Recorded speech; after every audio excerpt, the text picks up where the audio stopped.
For a group of people, and I would even go as far as saying for most people, what stands in the way of them living the life that they want to be living and being the person that they want to be, that they in their core are, and allowing that person to come out, is that they think the people around them, the people closest to them, expects them to be something else, expects them to be the person that they've always been, expects them to be the old them.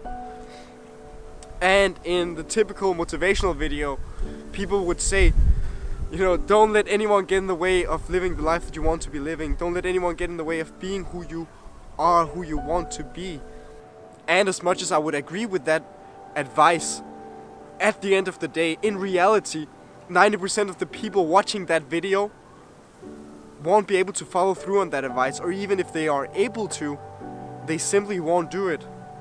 Because the expectations that other people are having, or what they think other people are expecting of them, or in reality, the internal pressure that they are experiencing is simply too much for them to go against, is simply overpowering them to the point where they aren't capable of doing what they, in their guts, in their core, really want to be doing. They aren't capable of going against it. 3 years ago, I knew that I mapped out the steps that I need to take to get to the place I wanted to be in, work with the things that I want to be working with. And it all started with me taking an internship for a dating coach, basically teaching men how to pick up girls.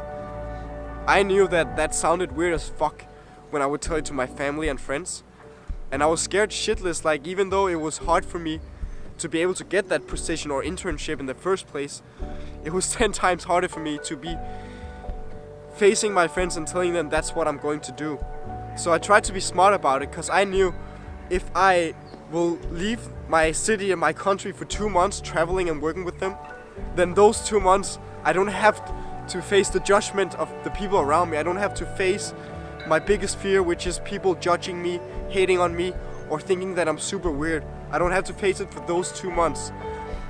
Also, I knew if I commit to it and the company expects me to show up, I can use that expectation as leverage against the expectation of people around me to be a certain way, to be a certain kind of person who doesn't do things that are weird, who's cool, who's hip and all this stuff. And you can say that the pressure of others shouldn't affect me that much. It shouldn't affect the decisions I make around my own life. And again, I would completely agree with you. But the fact is that it did affect me that much. The fact is that it affects people that much. And if I didn't have the opportunity to travel for 2 months before having to face that fear, then I might not have made what turned out to be one of the best decisions of my entire life. A decision that completely changed the way I feel about myself and view the world, affects my knowledge, affects it's the reason that I have the job that I have today, it's the reason that I ended up in my past relationship. So the only way that I could have all those things happen to me was by accepting that pressure did affect me that much.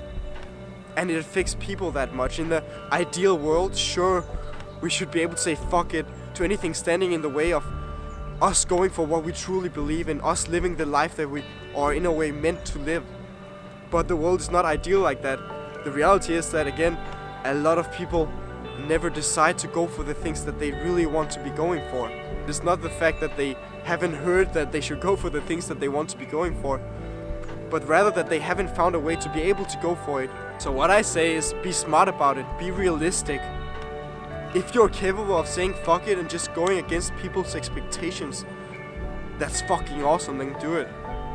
But if you're real with yourself and you realize that time after time after time, you haven't showed up in the way you want to be showing up as a result of you feeling an internal pressure that you're projecting onto the people around you, or that you're feeling people aren't treating you the way they should be treating you, and that's what's causing it, then be smart about it and find a way around it. Because at the end of the day, how you end up being able to go for the things that you want to be going for, I don't think is as important as the fact that you're able to go for them. When I started out making these videos, I knew that the hardest thing about getting started was again facing that fear of judgment from others, facing the fear of what will they think of me, especially the same friends that I was fearing what will they think of me when I wanted to be traveling. And the fact that I traveled helped me tremendously, because I already showed them that they should expect me to be weird in a way. They should expect me to do things that normal people probably wouldn't be doing. And so it gave me the freedom of them expecting that from me. So when I started making videos, I knew that that was the hardest part as well. And I knew that it would be 10 times harder if I was sitting in a group with them when they realized it, or if they realized it without me mentioning it to them beforehand. So what I did was that every time I would be alone with one of my friends, I knew that if I was alone with them, they would be much more likely to accept it and respect it. So when I would be alone with them, I would casually mention it. I would casually mention it in a way so they could relate to it. And then they all knew it before I started doing it. So when they saw a video on YouTube, they weren't freaking out. They didn't think I was weird, because they already adjusted to that. They already expected that of me. So be real with yourself, and instead of trying to force yourself to go against everyone's judgment and to finally face your fear, if you're capable of doing that, that's fucking awesome. But be honest with yourself. If you've time after time after time said to yourself that you would do that and you weren't capable of following through, then admit that and find a different strategy. Find a way where you'll be able to work around it, so you'll actually be able to go for the things that you want to be going for, instead of fantasizing about that one day where you'll feel right and you'll have the courage to stand up for everyone in your life. Because even though that day might come someday in the future, you'll be much more far ahead if you start taking the actions right now, if you start going for it right now, by finding some other way where you can be smart about it, where you can be honest about the effect that your fear has on you, and be realistic about it and plan around it so you can work with it. And that way you might be able to actually go for something that you really want to be going for. So I hope that resonates with you. If it does, please do like the video, please do subscribe, and thank you for watching. Remember to stay true to you.